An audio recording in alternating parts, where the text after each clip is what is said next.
paano makikita lahat ng transaction history sa GCash. So okay guys, kapag nakatulong itong video na to, don't forget to hit the subscribe button at ang bell para updated kayo sa mga video tutorial like this. Okay, simulan natin. Okay, punta lang kayo sa inyong GCash application.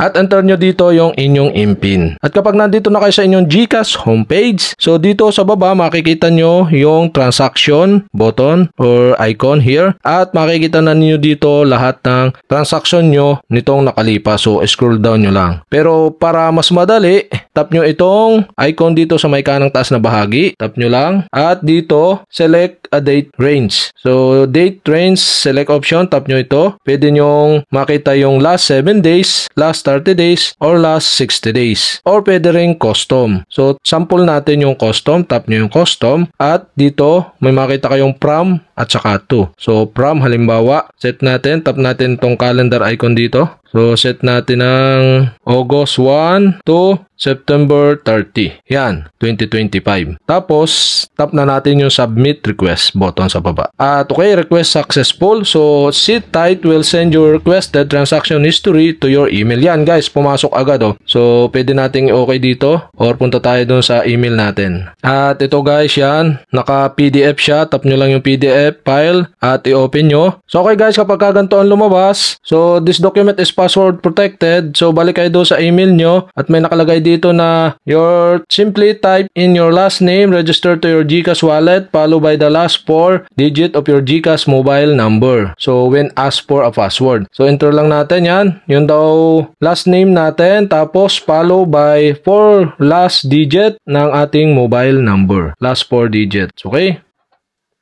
At ayun na nga guys, nabuksan na natin. So okay, yan, ito na yung transaksyon ng ating GCash na nirequest natin. So kahit gaano katagal pwede nyong request, yan, yung inyong transaksyon. GCash transaction history.